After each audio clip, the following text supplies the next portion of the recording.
babengi biso nyonso yaka soki oza na moyen ndenge bakangisa biso Angola, RDC, Brazzaville oyoki kaka yaka présence ya yo ya moto ya Brazza eza nécessaire, présence ya moto ya Angola eza nécessaire, RDC nécessaire. Toyokani jamais tokabola kuna mpe tovandaka kolobaka teke ngaza congolais ya Brazza nga congolais kokabola te na lingomba frontière ezali te, frontière ezali mabota nyonso tozali kaka moto moko soki okaboli na miso ya Nzambe eza malamu te. Peut-être na liseki osakani na yo mais oyo asia motema anga na kaboli oza angolais anga na kaboli oza congolais ya Brazza Congo RDC non soki osali bongo opebisi pamba te les trois Congo ekotambusa Afrique mokili mobimba. Alors biso tolingi tosala mosala wana nde kolongisa biso mokili moko bongisa yango kimia tosengi entre le Congo, le Zaïre, l'Angola na mikili nyonso tolingi nde tozala na biso kimia, surtout biso bato tokumi tozalaki na biso esika moko me mongoni ayaka kokabola biso. Le Congo ezali Zaïre, Zaïre ezali Congo ezali Angola, Angola ezali Congo ezali Zaïre. Tika te okumisama na kolo mina seko na njutu pe na milimu na biso kimia na kati na Afrique mobimba, Europe, Amérique, Asie na Matei. Nous avons vu sa lumière, qu'il nous fasse vivre son bonheur. Vous avez toutes les chances. Mais tout d'abord, on peut vous nommer avec n'importe quel titre. Mais si vous ne vous connaissez pas qui êtes-vous, vraiment vous ne ferez rien. D'où est venu l'homme noir. N'oubliez pas ça.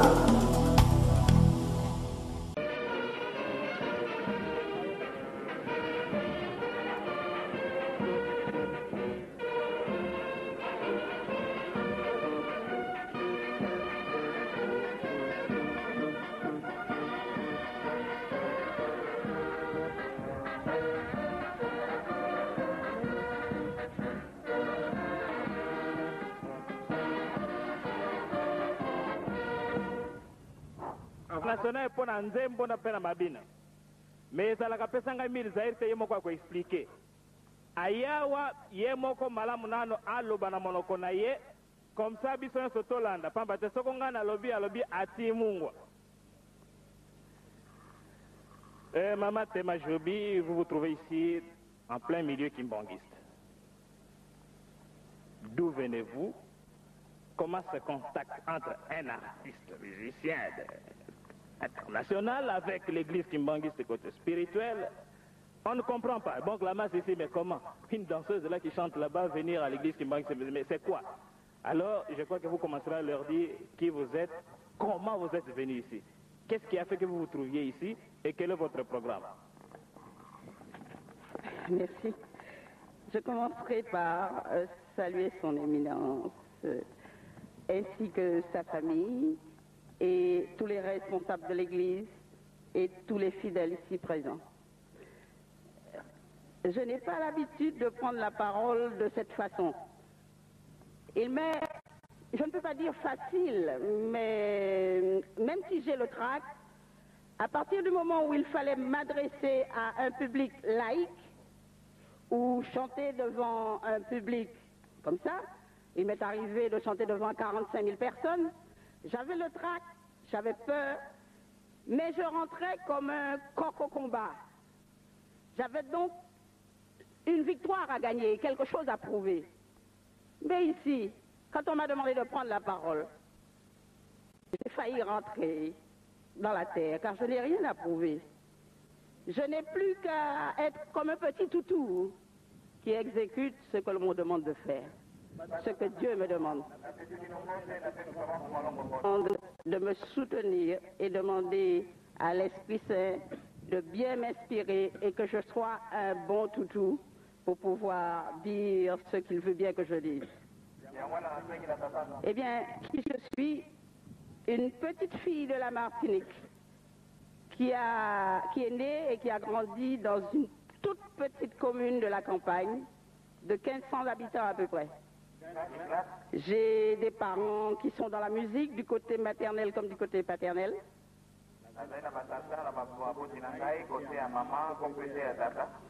Mais il ne m'est jamais venu à l'idée de chanter parce que chez nous, une jeune fille qui chante, c'est un voyou.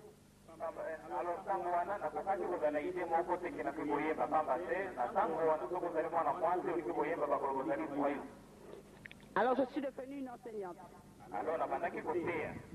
Mais je crois qu'au fond de chacun de nous, il y a un petit voyou.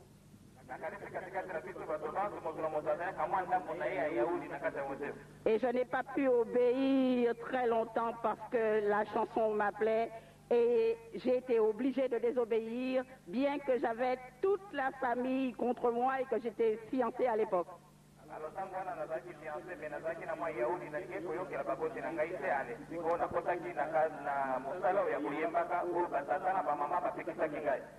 Mais j'ai un côté assez déterminé.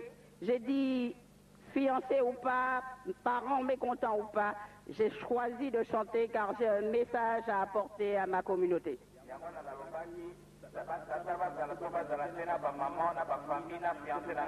Tout le respect et tout l'amour que j'avais pour mes parents, de leur prouver qu'ils avaient peut-être tort, et je suis parvenue à faire d'eux des alliés.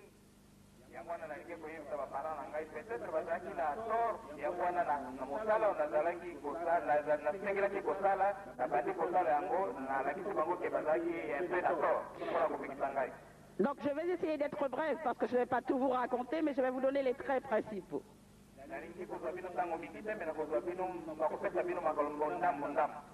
Alors disons que je suis devenue chanteuse par accident en voulant faire une farce, alors que j'étais étudiante à Paris.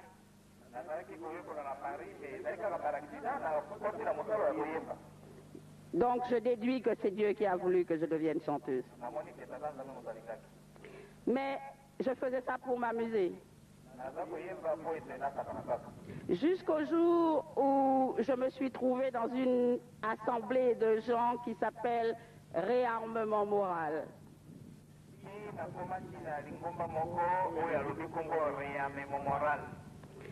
Et alors là, j'ai compris beaucoup de choses. À l'époque déjà, je jouais un rôle dans lequel j'étais conseiller aux affaires du tiers-monde et j'étais la seule noire à jouer dans cette pièce.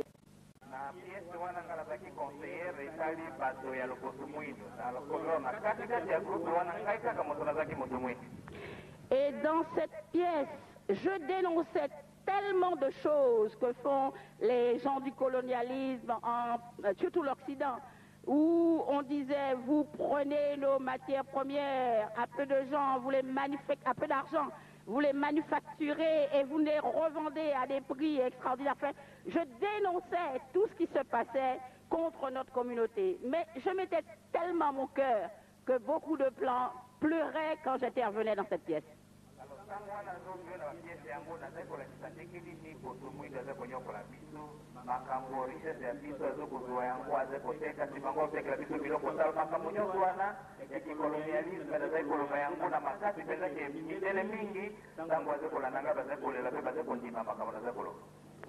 Alors, je me suis dit, je deviendrai chanteuse pour ma communauté, parce que si je viens comme une petite institutrice qui leur raconte des histoires, ils se diront, mais qu'est-ce qu'elle raconte? Qu'est-ce qu'elle a à nous apporter? Qu'est-ce qu'elle a à prouver?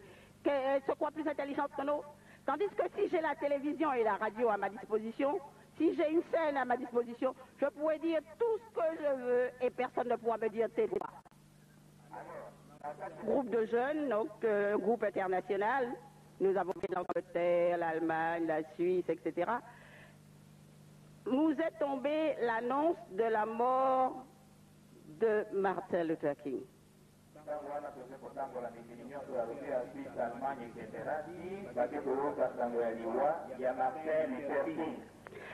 Ce jour-là, bien que jeune, j'ai reçu un choc extraordinaire.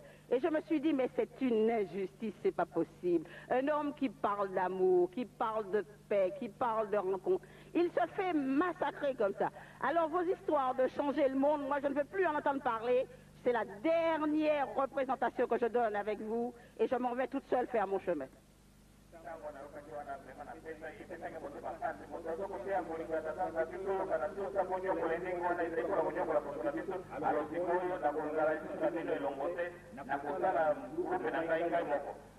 Et peu de temps après, j'ai enregistré une chanson que j'ai composée avec un copain qui s'intitule « À un apôtre noir », « Requiem à un apôtre noir », et je chantais « Le Christ est mort pour mes frères de Harlem, Martin est mort en nous criant je t'aime », etc.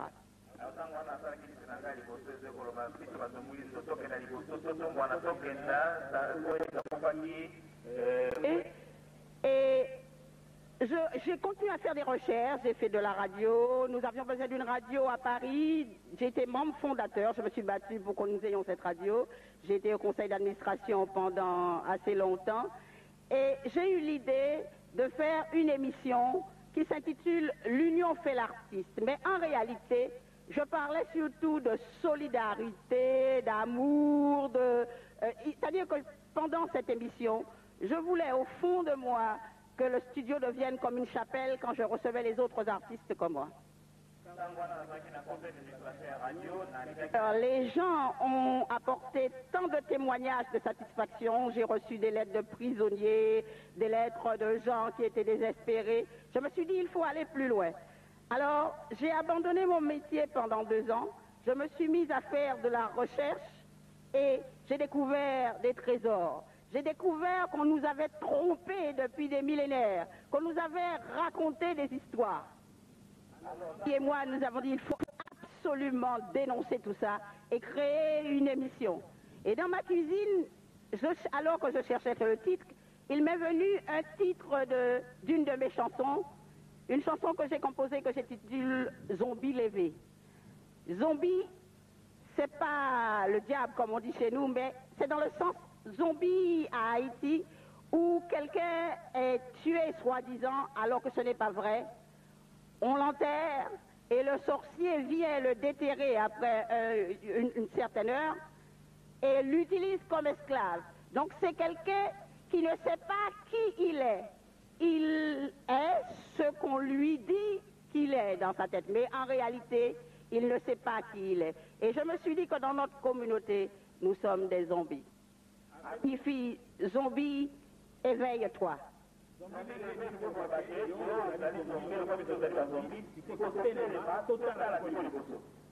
Alors, chaque samedi, j'animais une émission qui s'intitulait Zombie levé.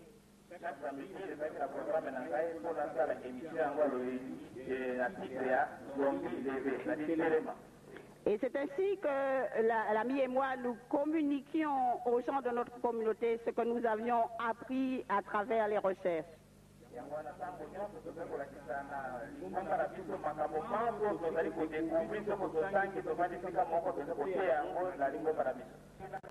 Les choses n'ont pas été comme je le voulais et je me suis retrouvée après cette campagne d'abord ruinée, toutes mes économies parties et sans soutien ni moral ni spirituel, j'étais dans un trou.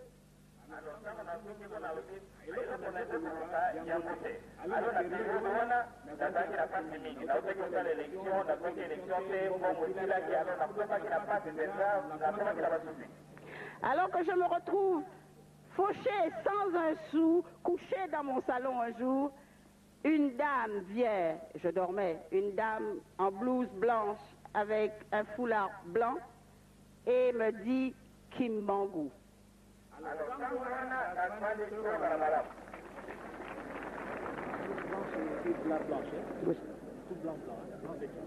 Les yeux, je dis qu'est-ce qui ne va pas, qu'est-ce qui se passe.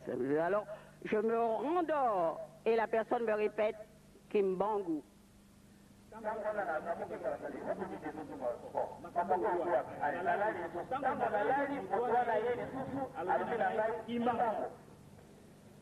Je me réveille encore et je me rendors une 3e fois. La personne me dit Kimbangu. Alors définitivement, je me réveille.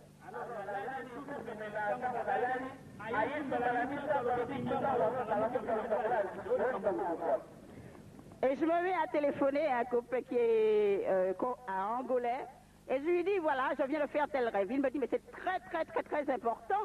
Et il me dit, je vais venir ce soir. Il vient à la maison et prie avec moi. Mais comme ce dernier est tokoïste, il me parle plutôt de Simon Toko, en me disant que Simon Kinbangou est venu pour annoncer l'arrivée de Simon Toko. Mais il ne me donne pas l'information que je veux.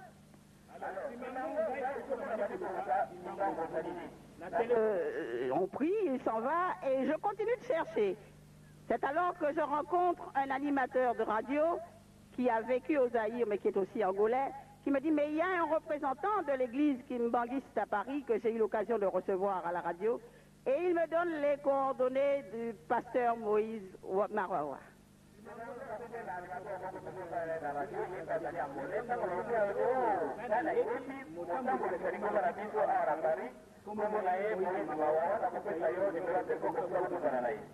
Alors je téléphone immédiatement au pasteur Moïse Mawawa qui immédiatement se rend à mon domicile pour que je lui explique ce rêve.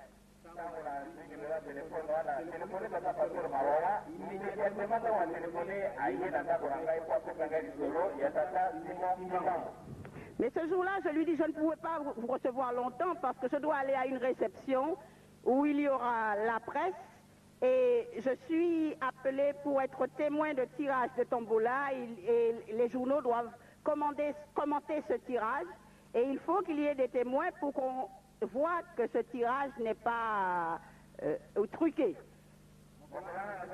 On rêve à pasteur Moïse Mawawa, nous faisons une prière et je m'en vais à ma réception. Regardez ça pour moi parce que c'est tellement bon.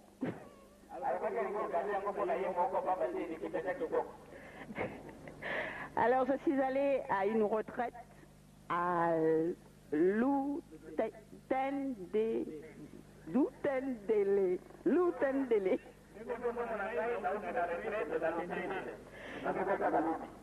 Et là, j'ai reçu tellement. Il y a une maman extraordinaire qui était avec nous, la personne de maman Kakou, oui, qui nous a apporté beaucoup. Et dans la méditation, j'ai reçu une petite fortune. Et quand c'est comme ça, on est toujours un petit peu égoïste. Ah, c'est vrai. Maman Tema Jobi, venez un peu d'ici, venez. Venez.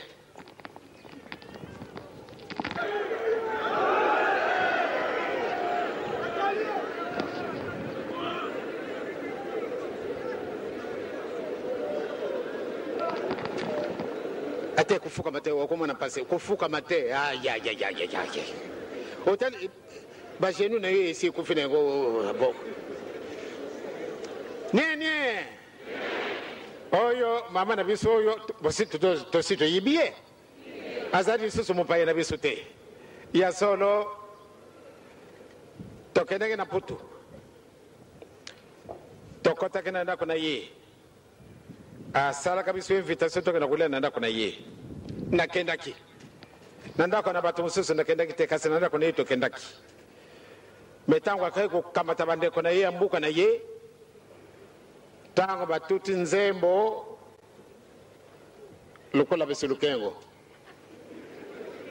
na kamwa ki vraiment kamati munoko na bisa kikongo penza na kamwi solo ayaki mpona tina na fete lelo na pokwa akujunga c'est-à-dire azali ndoki te na bengi yo sorcière te na lubien eh bien ya solo ndenge bayebaki donc bakabwana ndenge azali mutu moko ayekoli mutu moko azali kokomaka mutu moko tundi na bakamarani ya ndenge na ndenge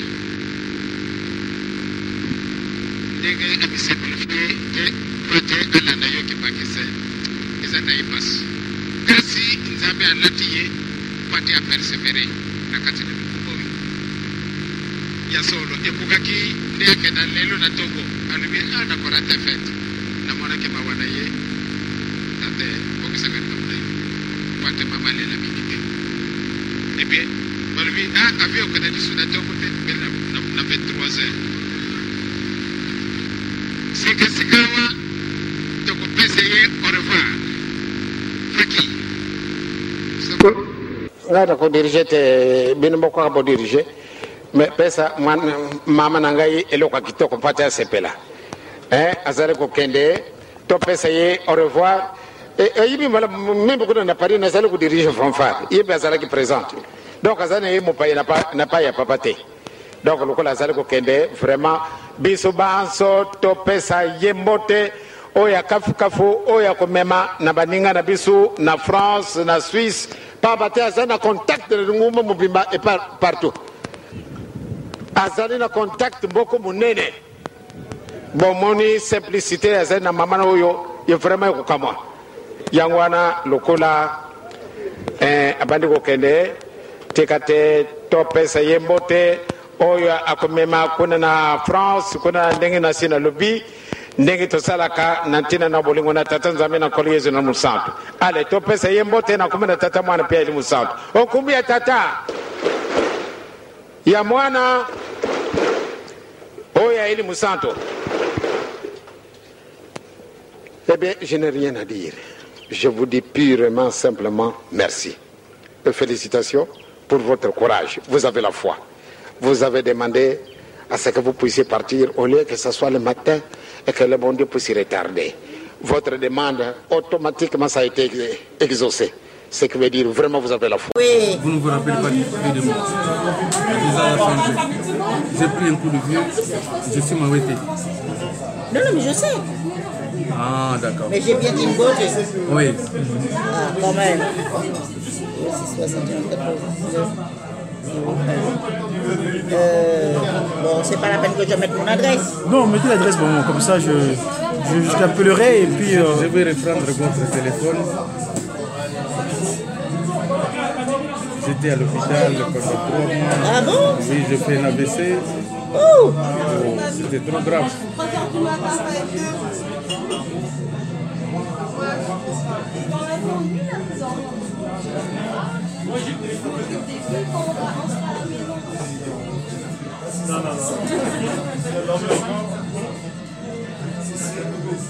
Voilà, maman Jolie, merci beaucoup. Mais juste un petit peu pour la circonstance, c'est vrai qu'on s'est croisés aujourd'hui. Tout à fait. Alors, on est dans les célébrités du centenaire Papa Dengue d'Abuntima. Celui-là même qui t'a reçu agréablement comme sa fille en Kamba, Kinshasa. Un petit mot pour les circonstances. Là, le 27 dernier, c'est la fête de Mamouilo. Que direz-vous aux enfants qui m'ont travaillé le monde entier? Ah ben, je leur dirais qu'elle continue, que la vie continue, qu'il ne faut pas oublier que nous avons tous une mission, c'est celle d'avancer, de gloire en gloire, de victoire en victoire, et surtout j'espère qu'ils ont compris certaines choses et qu'ils arrêtent de penser que le noir n'a rien fait, que le noir est maudit, que le noir est... Parce que c'était ce qui me chagrinait le plus. D'accord. Voilà, parce que le noir est puissant et il a fait beaucoup de choses. Et la plupart des choses que le blanc utilise, ça a été volé au noir. Et en 1986, quand maman Marie Mouilou t'apparaît, ça s'est passé chez toi, dans quelle adresse? Eh bien, ça s'est passé chez moi à Paris. Et j'aurais l'occasion de raconter ça parce que je l'ai déjà raconté. Oui, d'accord. Mais en fait, elle m'a réveillé alors que je dormais. D'accord. À 6h du matin. D'accord. Ok, voilà, chers amis. Bon, si maman, maman. Donc, bande konangai, vous allez voir la biso. Toloba qui était Tata Dengue d'Abuntima, aujourd'hui, nous avons la chance de croiser l'une des témoins du mystère divin du kimbongisme. Maman Marie Mouilou, la parole ici, l'a demandé, elle dit Kimbangu, et elle a fait le nécessaire d'aller à Kamba. Et aujourd'hui, on ne sait pas Dengue d'Abuntima. Vous savez ce qu'il a fait dit Papa Dengue d'Abuntima à Mateki. Quand il avait retardé son avion, il a dit que maman, c'est votre foi qui a fait qu'aujourd'hui que l'avion soit retardé. Et Dieu fera de toi toujours éternellement. Et donc aujourd'hui, nous, ces enfants, en tant qu'ambassadeurs, nous comptons témoigner de cet événement. Maman dit à Kafia Oukili, il y a un il doit on tout le monde médias. On a pris rendez-vous. Maman Marie Mouilou Kiawanga là-bas à Montargis, maman aussi, merci beaucoup pour ce coup de main spirituel. Nous t'amènerons Maman Jolie d'ici là, chez toi, on va le recevoir de visite, car toi tu as fait usage des propos de ta part de papa en Suisse. Kiawanga, ce que tu avais entendu, et ce que tu appliques. Merci beaucoup. Allez. Salut Maman Marie. Ah, voilà, à bientôt. Okay.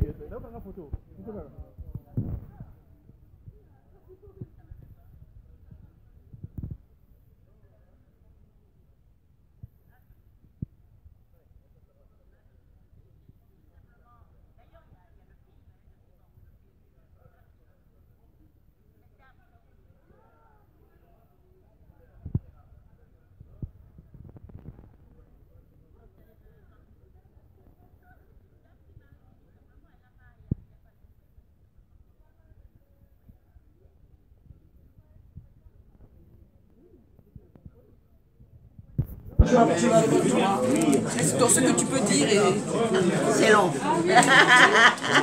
Bon, maintenant nous voulons voir Papa Lasconi, le grand documentariste. Toi, tu fais des lives, c'est pas. Non, c'est pas live, ça va pas. C'est juste une info. Je prends là. Okay.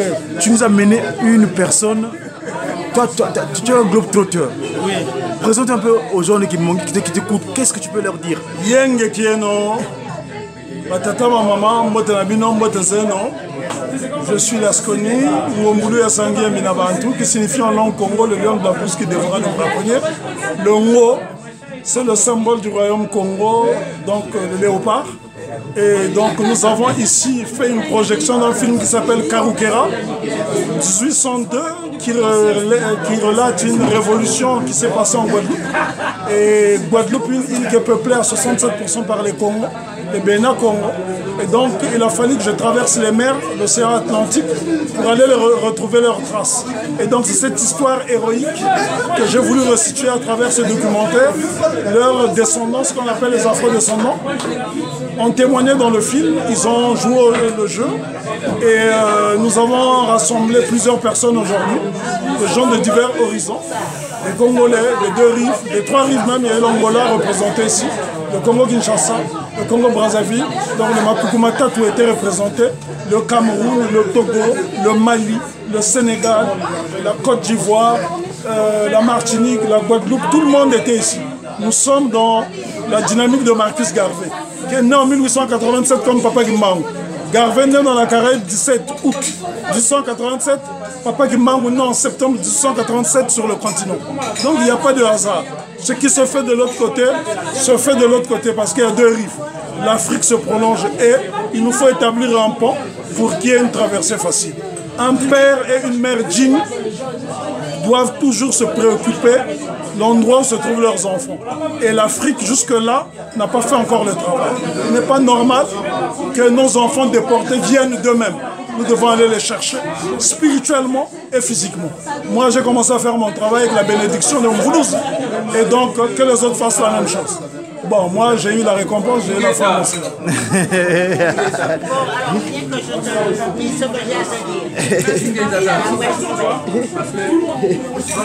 Okay. Ça, c'est ce qui c'est faire les futurs. Pour moi, je peux revenir que j'entends pour nous sommes trompés.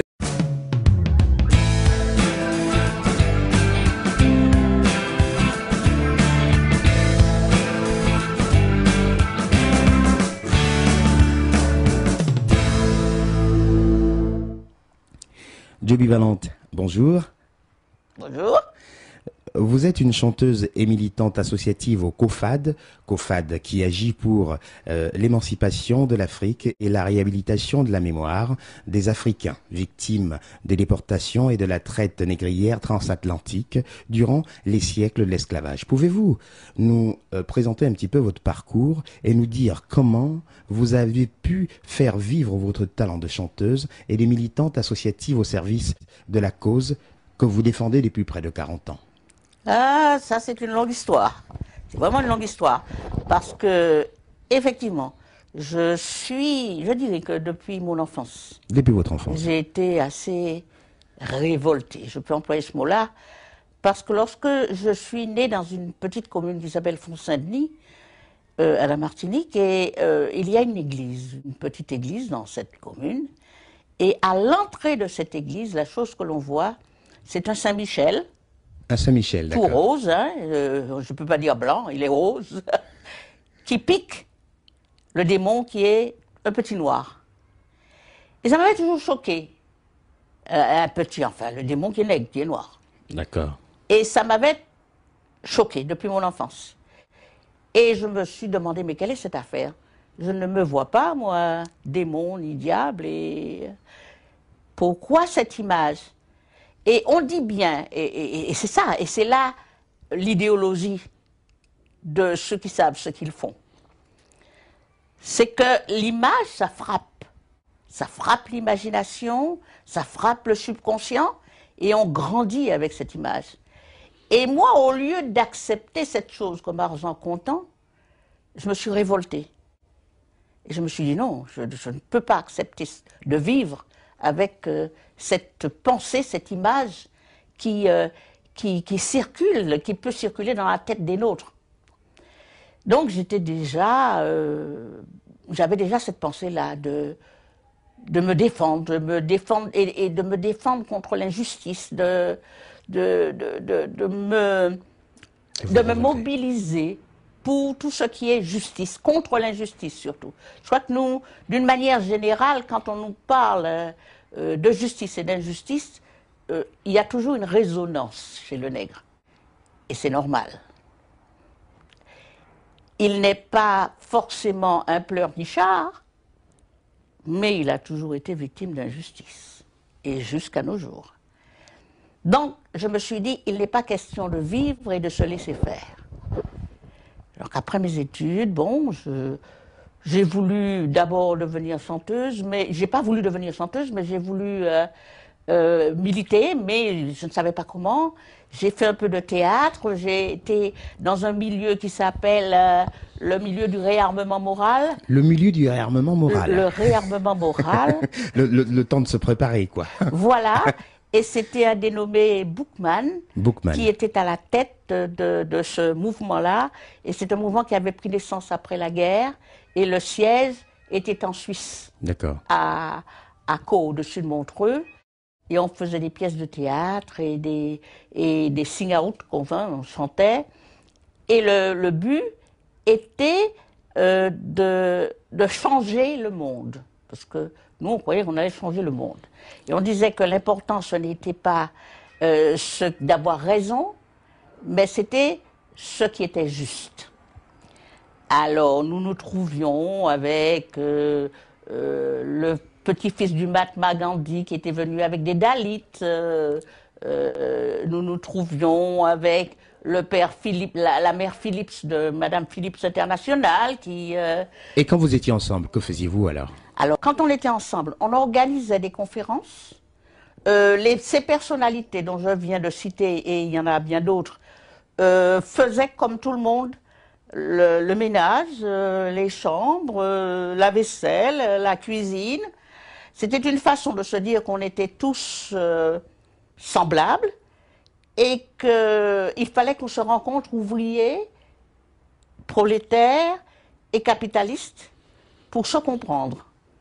Et on organisait des conférences aussi pour des gens de l'extérieur qui voulaient nous écouter, et des pièces de théâtre et des chansons de façon à ce que nous puissions, parce qu'à travers l'art, on peut militer. À travers l'art, on peut faire passer des messages. Et en même temps, c'était beau de voir des gens de différentes nations ensemble, parlant d'une même voix et chantant aussi d'une même voix. Voilà. Et on tournait comme ça, et on est allé en Angleterre. C'est comme ça que j'ai fait le théâtre Westminster de Londres, que nous sommes allés à Strasbourg, en Belgique, un peu partout. Et jeune, ça c'était dans ma prime jeunesse. Après, accidentellement, j'ai eu envie de jouer de la guitare, d'avoir une guitare. Alors le Père Noël m'a offert une guitare. Et avec une copine, on s'est mis... Alors moi, je jouais à la guitare. C'était à l'époque de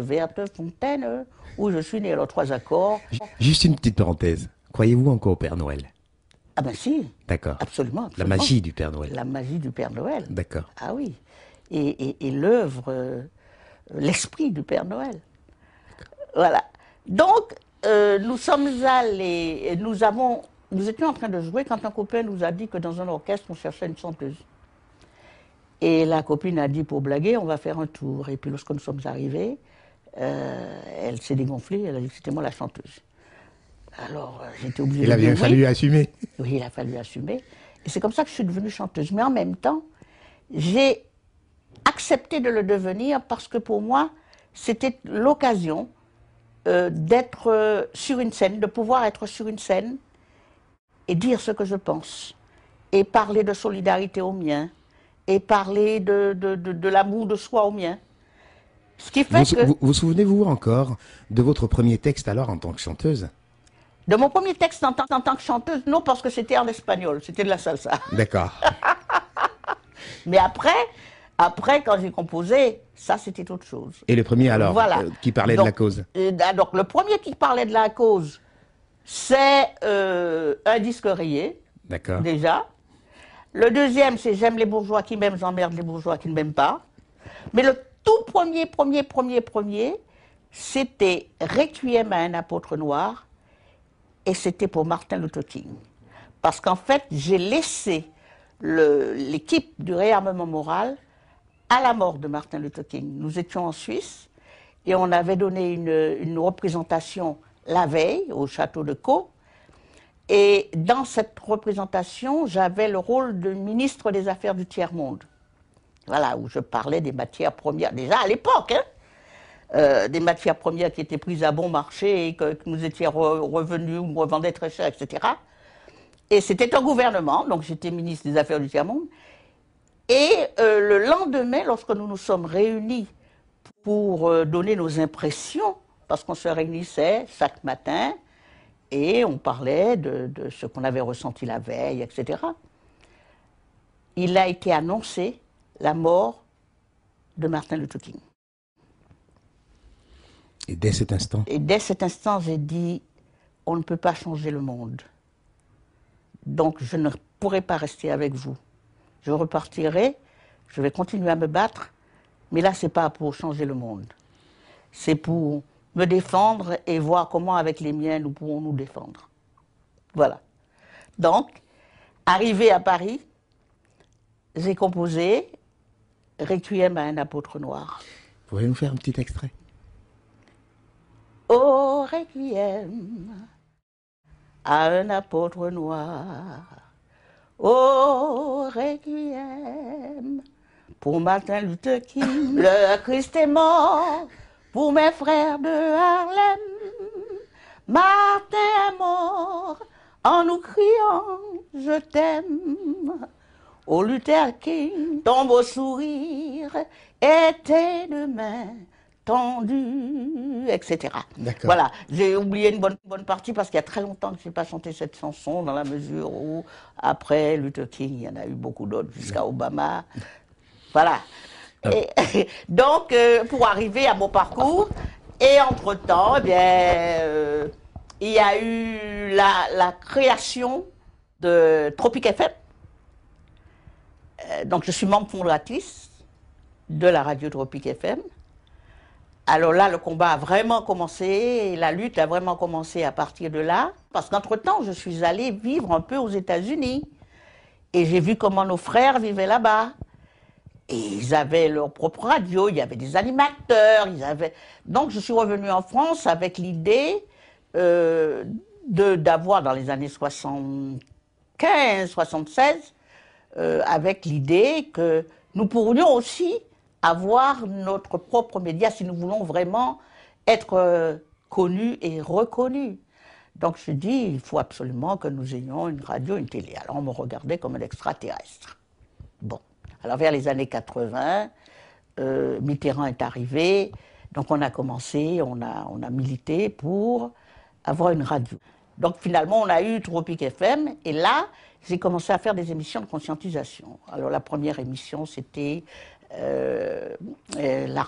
l'Union fait l'artiste, où je m'arrangeais pour faire connaître des artistes de talent qui n'étaient pas connus de notre communauté.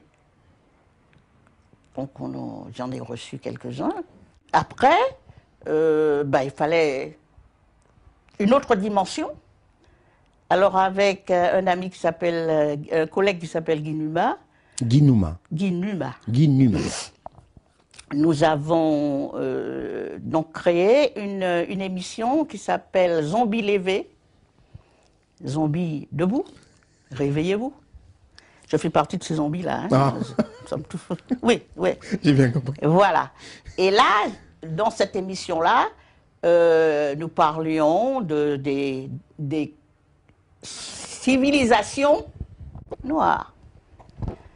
Il y a même au début des gens qui téléphonaient pour dire non, il n'y a jamais eu de civilisation noire, il n'y a jamais eu... Et les gens se sont excusés après. Il y en a d'autres même qui se sont réunis en conseil d'administration pour dire de supprimer cette émission parce que je racontais des histoires qui ne tenaient pas debout. Surtout après, j'ai commencé à parler des inventions noires qui ont servi à l'humanité. Et on n'avait jamais entendu parler de ça. Donc dans les années 80, je suis celle qui a parlé des inventions noires qui ont servi à l'humanité. Donc le feu tricolore de circulation, le procédé de plasma sanguin, la banque, les banques de sang, la réfrigération, le filament électrique, les communications longue distance, etc. Tout ça, ce sont des créations noires. Noires, oui, il y en a beaucoup. Qui ont servi à l'humanité. Voilà. Et après ça, les gens ont commencé à me dire, oui, mais c'est bien de réveiller comme ça les consciences, mais il faut faire quelque chose. Donc en septembre 85, nous avons organisé une manifestation pour la libération de Nelson Mandela. Et c'était la première fois qu'on voyait une organisation de ce genre, de cette ampleur, avec des nègres, et nous étions à peu près 5000. Et puis donc, après cette manifestation, puisque les gens ont dit qu'il faut aller plus loin, nous avons créé une association qui s'appelle Mouvement pour une nouvelle humanité, dont je suis encore la présidente. Qui existe jusqu'aujourd'hui. Et MNH. Et là, nous avons même présenté des candidats aux élections législatives de 86, en Seine-Saint-Denis. Et les résultats alors? 4365 voix, sans médias, dans le silence le plus total. Mais ce qui nous intéressait, c'est qu'on parle de nous, qu'on sache que nous existons et que nous nous comptons. Et ça a été une bonne chose, puisqu'après ça, on a nommé une ministre. Bon, c'est pas ce qu'ils ont fait de meilleur, mais nous avons eu quand même une ministre de la communauté qui a été Mme Michaud-Chevry. Donc, notre slogan était « Nous devons être là où les décisions se prennent pour nous ». Et puis, je vois de plus en plus des nôtres qui sont élus. Donc, ça a fait des émules. Et nous avons eu aussi, le MNH a eu des élus, quelques élus. Nous avons présenté au municipal et nous avons eu quelques élus. Et en 1994 est arrivé le COFAD, le collectif des filles et fils d'Africains déportés. Quand Hassani Fassassi est arrivé avec le COFAD dans les années 94 ici, enfin c'est à cette période-là qu'il m'a contacté. C'est une avocate camerounaise qui s'appelle Alice Nkom. Alice Nkom. Alice Nkom. Qui lui a parlé de moi, je ne sais pas où est-ce qu'Alice a entendu parler de moi, qui lui a parlé de moi et qui lui a dit que si qu'elle connaît une personne qui est carrément le lien entre la Caraïbe et l'Afrique, elle s'appelle Zombie Valente, il faut absolument la contacter pour pouvoir travailler avec elle. Voilà. Elle dit, je ne vois qu'elle comme référence dans ce domaine-là, dans ce sens-là. Et Hassani Fassassi, que je ne connaissais pas, m'a appelé. D'abord, Alice Ncom m'a appelé, et puis ensuite, Assadi Fassassi. Et lorsqu'il a présenté effectivement l'idée, les statuts et vraiment le but de l'association, j'ai adhéré. Voilà. Et vous en êtes encore membre aujourd'hui? J'en suis membre et vice-président. Alors, Djoby, quand en 2001, Christiane Taubira a exposé le cadre de la loi sur la reconnaissance de l'esclavage en France, comment avez-vous vécu cet événement? Alors l'histoire de la loi Taubira, c'est une longue histoire que je raconterai plus tard parce que vraiment, c'est une histoire très belle et très longue. D'accord. Mais ce qui est extraordinaire, ce que je veux dire qui est extraordinaire, c'est cette loi a été le travail d'association et ça a été un travail collectif. C'était extraordinaire parce qu'à chaque fois que ça devait passer dans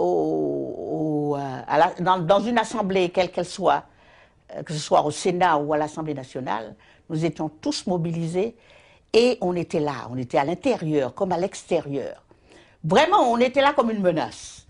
Et non seulement ça, mais les mails et les fax fusaient de toutes parts pour réclamer que cette loi soit adoptée.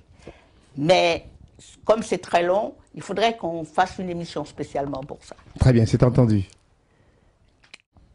Alors, Djoby, vous êtes reconnue comme une militante visible sur le terrain. Pouvez-vous nous donner des exemples où il est important, par exemple, pour des personnes qui sont à la recherche de leur histoire d'être présents? Il y a plusieurs endroits. Hein. Il y a surtout... c'est vrai qu'il est important de manifester. Bien sûr. Mais il est important déjà de se trouver dans les dates historiques, dans les lieux, comme par exemple le 5 mai, nous sommes à la place de la Nation, où nous parlons un peu de l'histoire et nous apprenons certaines choses. Une date qui a été d'ailleurs très très contestée. Hein. Oui, elle a été contestée, mais moi je sais que nous avons plusieurs dates. D'accord. Et il nous faut des dates. D'accord. Et si on pouvait mettre 365 dates sur 365, pourquoi pas? Pourquoi pas? Donc, j'apprécie beaucoup le 10 mai parce que c'est une date pour tous. C'est-à-dire, c'est une date pour que les Français apprennent leur histoire. Nous avons le 22 mai à la Martinique, le 27 mai en Guadeloupe, etc. Déjà, donc, notre histoire, nous la connaissons. Mais les Français ne connaissent pas cette histoire, cette page d'histoire de la France, l'esclavage. Donc, c'est une bonne chose. Quand vous dites les Français ne la connaissent pas, nous la connaissons, nous, mais les Français ne la connaissent pas, est-ce que à ce moment-là, vous vous excluiez en tant que Française?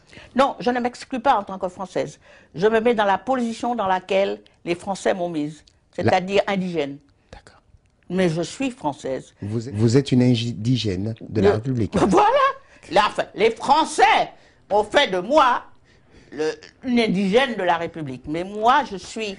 Et ces Français-là, d'ailleurs, qui ont fait de moi une indigène de la République, sont moins Français que moi parce que très souvent, ce sont des gens qui n'étaient pas Français et qui sont devenus, qui le sont devenus. Ou par leur père, que leur père est devenu et puis ensuite ils sont nés. Il y en a qui ne sont même pas nés ici. Et il y a très peu de gens de leucodermes qui se disent Français et qui le sont vraiment. Donc, et ce sont ceux-là qui font du zèle. Et beaucoup de ceux-là nous gouvernent d'ailleurs, ils sont députés et consorts, mais ils ne sont pas plus français que moi, je suis désolé. Mais ça les amuse, alors pourquoi pas? Donc c'est pour ça que je dis ça. Pour ne pas dire les blancs, parce que si je dis les blancs, on va dire que je fais du racisme à rebours. Ce qui permet de comprendre, pour ceux qui savent comprendre, qu'il existe deux formes de racisme. L'un à l'endroit, qui est toléré, et puis l'autre qui se dit à l'envers, et qui n'est pas toléré. Alors c'est bizarre, quoi. C'est bizarre. Mais en fait, il y en a qui admettent qu'ils sont racistes, mais qui sont dans leur bon doigt. Et les autres n'ont pas le droit de l'être.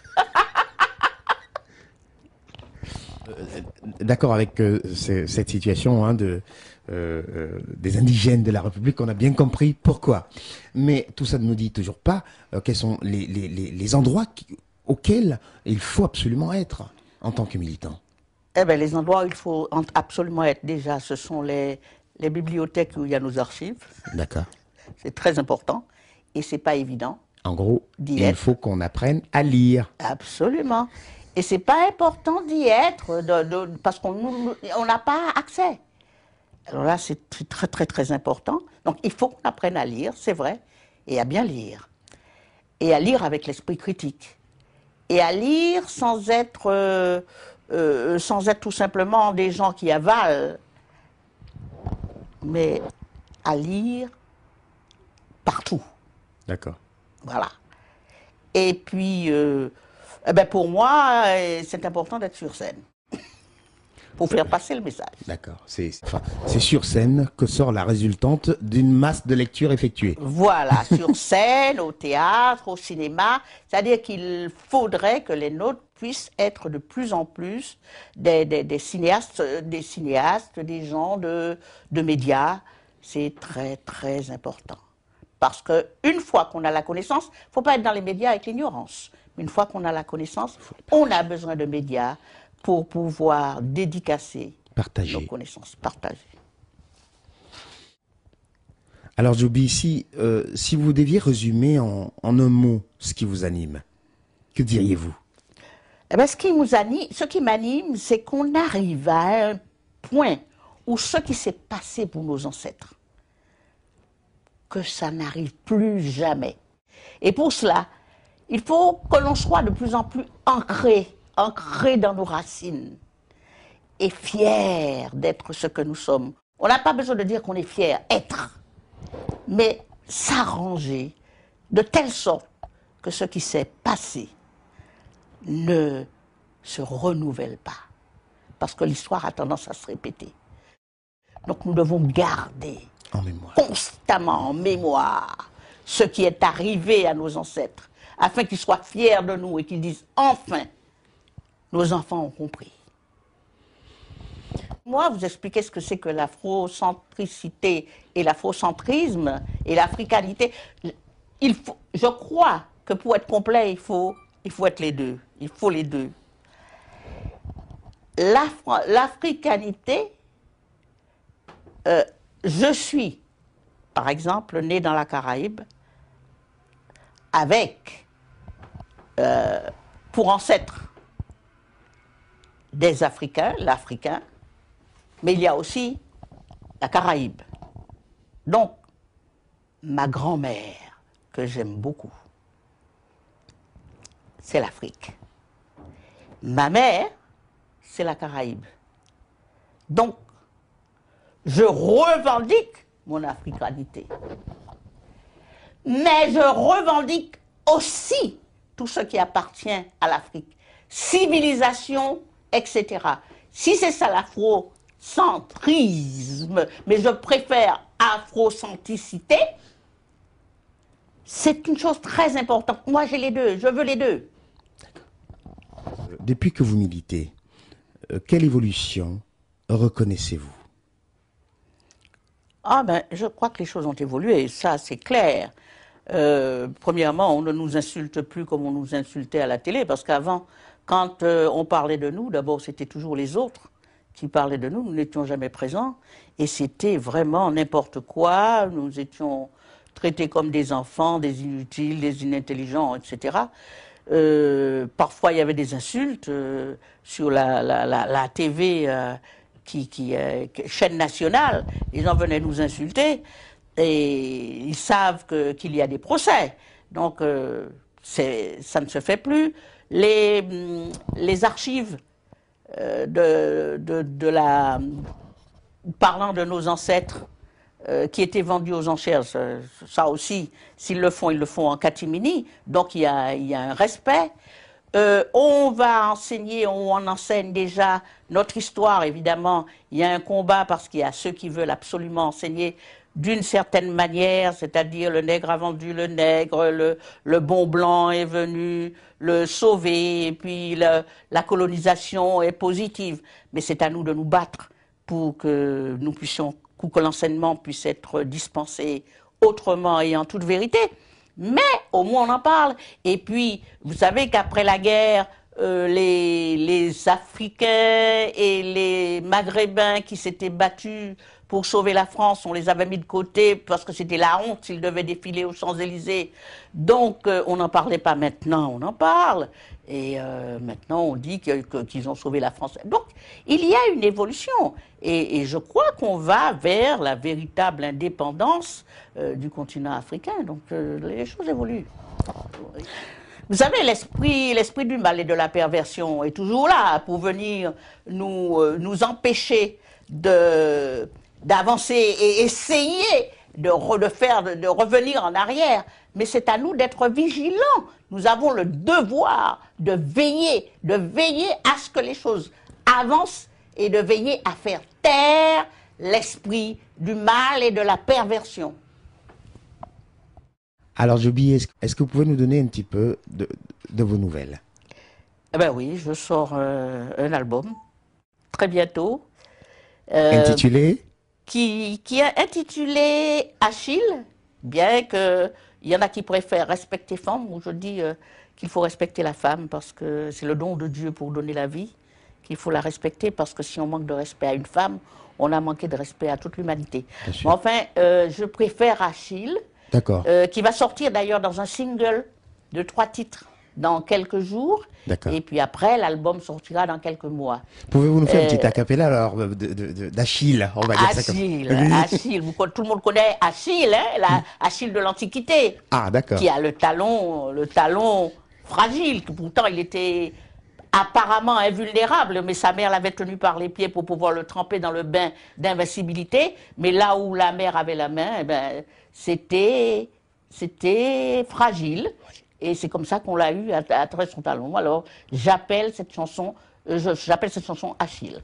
Achille a décidé qu'il est maître de ce monde, le Seigneur, le Sauveur, apparemment garant du devenir de la planète. En père fouettard, il se dresse. Il s'est autoproclamé omnipotent. Sacré Achille, tout lui est permis, il est omniscient. Achille, et n'allez surtout pas dire que vous ne l'appréciez pas. Vous serez fustigé, diabolisé, bombardé, etc. Voilà, c'est ça l'histoire d'Achille. Sacré Achille, on imagine bien de qui il est question dans ce titre. Je le trouve personnellement, je le trouve pas seulement bien, je le trouve remarquable. En tout cas, bravo pour Achille. Merci. Alors Joby, s'il y avait un dernier message à passer en quelques minutes, que diriez-vous avant qu'on se revoie pour la prochaine fois, si vous m'accordez un petit peu de temps? Ce que je dirais, merci déjà de m'avoir reçu. Merci de m'avoir permis de dire ce que je pense. Et je dirais à ceux qui nous écoutent de force, courage, solidarité, amour, Chebered, Pamoli, Sakimoli, Ped. Avançons. Merci beaucoup. À la prochaine. À la prochaine.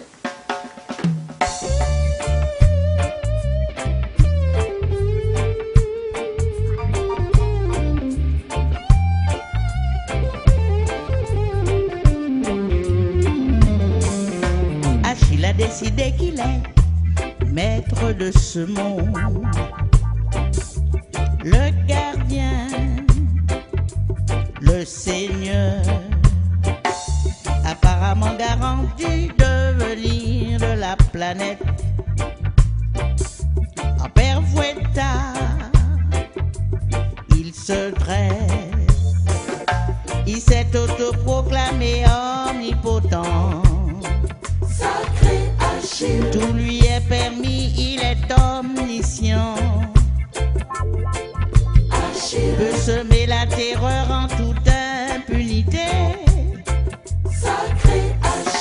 Et n'allez surtout pas dire que vous ne l'appréciez pas.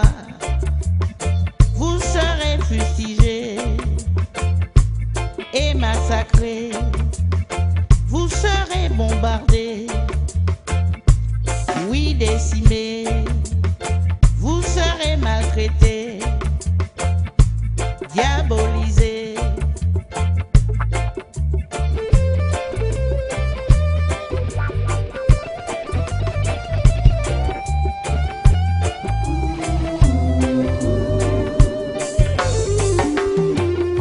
Observez que ce Dieu puissant se réserve tout droit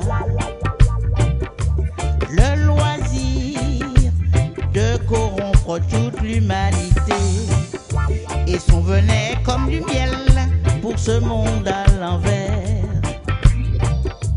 Sa culture, un poison mental bien distillé, et son influence agit même sur la nature, dont les éléments sont toujours plus violents. Alors qu'Achille oublie qu'il est fruit de la création, il existe une faille quelque part pour le terrasser. La nature a ses lois, et ça c'est terrible, n'en déplaise aux complices.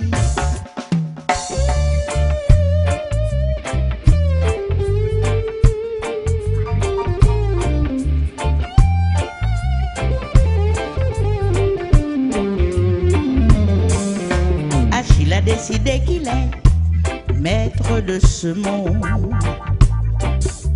le gardien, le seigneur, apparemment garant du devenir de la planète. En père Fouettard, il se dresse, il s'est autoproclamé omnipotent. Sacré Achille, tout lui est permis, il est omniscient. Achille peut semer la terreur en toute impunité. Sacré Achille, et n'allez surtout pas dire que vous ne l'appréciez pas. Vous serez fustigé